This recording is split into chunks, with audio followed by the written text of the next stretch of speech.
puis qu'est-ce qu'il y a de nouveau dans la plateforme? Parce que je me souviens en 2006, 2007, quelque chose comme ça. Dans le bon réseau, il y a eu tout ça, notre émission tout. À l'époque, on a eu notre distribution. Il y a eu presque la temps où on a trois chemins. Il a fallu. Quand il fallait faire ça, c'est interdit que le mot. Il y a eu le droit à un petit nombre, soit d'innovation en musique congolaise. Et aujourd'hui, le monde RM, qu'est-ce qu'il y a du nouveau dedans? Et puis ce qui différencie ces arts par rapport à l'album pour les autres universités, l'album de l'État qui faut expliquer tout ça. La différence de la place d'une forme, ou soit la forme qui a quoi. Voilà, c'est ça notre explication. À tout qui est le Mino, et le Mino, tout ça doit faire aucun moment. Il y aura Morembo, c'était une identité. Les gens qui ont écouté Morembo, papa qui t'a comment Morembo, même ta comité, il faut te perdre au fil. Donc le fond, mais en fait, le niveau, il y a fond, ma sonorité. Il y a ma sonorité, il y a les lots. On a le matubalo qui est déjà limité. Parce que c'est une recherche non délai, on travaille dans un arrangeur ébélé. Connu et non connu, parce que ça n'a rien à voir. Ça n'a pas de banaport, parce que les banapors, il y aura connu et non connu. Donc il y aura vraiment pour ressentir qu'il y a une amélioration. Au niveau, il y a ma carrière, la fin de carrière, malheureusement, je ne suis pas ici. On a commencé ensemble avec les Fali, les Frères et qui ont eu toute autre carrière, toute autre réussite.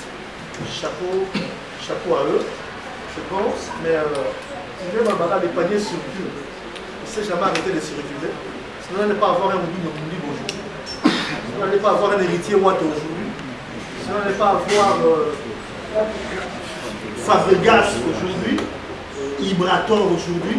Donc, les paniers circulent et ils continuent à circuler sérieusement.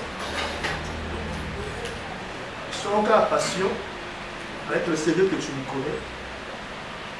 Dans le salle, on a à 12, on a 12 et bêta imaï. Pour le jeu des aïe à vous, mais dans le temps où on a même rejeté. J'ai tout reconcentré sur moi. Plutôt qu'il y en a 21, c'est tout. D'où mentir. Bon, pas tout de suite. Au niveau du tout le monde directeur de la chaîne, directeur de la production, quand ils ont ensuite ouvert la conférence de presse, il faut que maintenant il y a un maintenant, puis on va conseiller, avant la question. Pour les deux ans, on présente l'affiche. Affiche, déjà, la explication PC, mais on a une affiche. Dans la vie, il n'y a pas de repas gratuit. Gratuité dans la vie de la vie. C'est un combat. Pour faire 6 ans, on dit que au Bonga, il faut vivre, là, ça l'a eu aussi, on s'est laté. Maintenant, ils sont en vérité. Et dans le même moment, on va toujours des combats. Donc, soit prêt, il y a posé là, pour se confirmer. Il faut faire sa musique. Pour se la dire que le Sika, non, il y aura toujours des combats. C'est ça la vie, c'est la réalité de la vie. Même sélection naturelle, ils ont pour survivre. Ce n'est pas un problème ça. Alors que quand il y a filière, on doit respecter filière et la musique. Filière en haut, on va représenter sur affiche. C'est ça non? Filière. Mais seulement dans Mogoyo, oh pauvreté, vous avez un niveau moins haut au camp. Nous sommes sur le camp, on va débiter, on va voter, puis sauter. Est-ce que vous croyez dans une économie dans ma langue?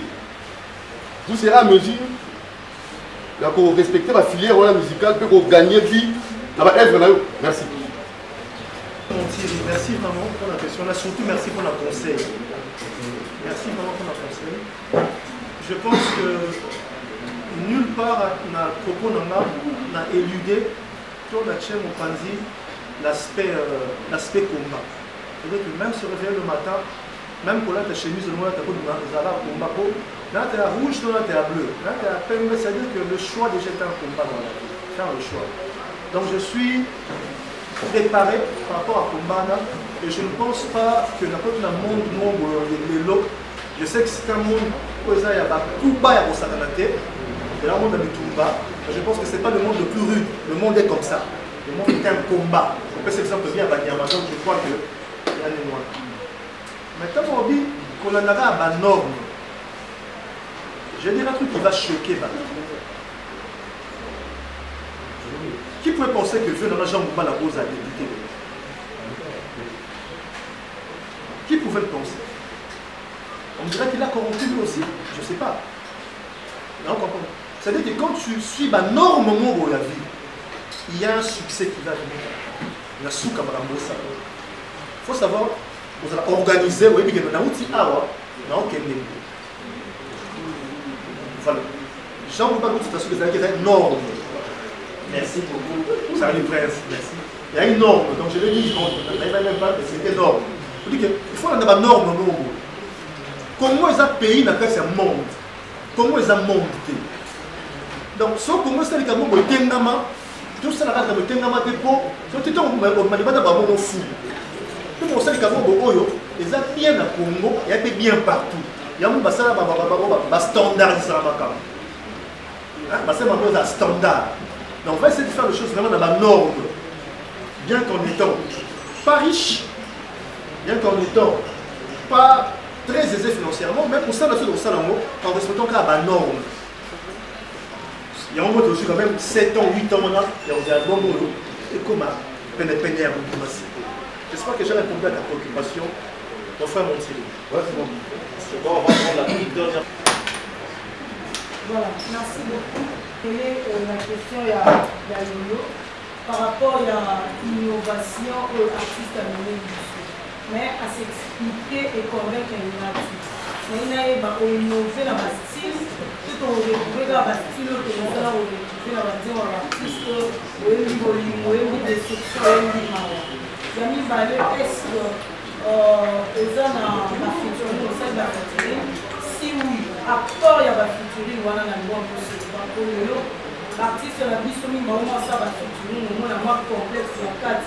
Il y a un artiste moi il y a un micro de la banque, pourtant il fallait me demander les artistes. Est-ce que vous retrouver la complexe, la featuring, nous apporter quand même quelque chose? C'est ça ma question. En réalité, la musique est à voir roue. La roue, c'est involontaire. C'est aussi la roue est table. Au moins, la missionnaire, c'est la roue. Nous n'avons pas ça, mais c'est la roue. Au coup, tu as monté ADN. Ce qui est toujours à chaque fois, c'est un bon moment. La salle dans la bambourg, mais la quête n'a pas de maillot, nous avons bâti l'île de n'a pas maillot, nous avons bâti bateau à travers la côté à la featuring. C'est-à-dire que nous avons la featuring, nous avons porté les locaux. Je travaille avec Passy, la dealer d'Afro, Zouk, que ça à titre ambiance à Bongo. Bon, quand on a que c'était autre chose. Je travaille avec Jacob Desvarieux dans le même truc. Il y a après ça, il y a un antillais, il y a un congolais. La musique, ça, c'est toujours mélange. Ma bien peut-être comme tout ça, vous fait, ah oui, pour ça que vous avez un anglophone, ah c'est CEP, maintenant je pense que je vais garder beaucoup plus ma culture, ma personnalité, ma culture, parce que vous avez varié. La haute, aux la Congo, la Poto, la Bassan, Maroc. Le monde est comme tellement interconnecté qu'on ne sait plus très bien. Mais qu'est-ce que l'on avait au Joe? Au Yokamo. Particularité de Soussou. Titre RM1221, il y a deux versions. Il y a une version World, la version Agouaï, Moka. Je pense qu'avoir répondu.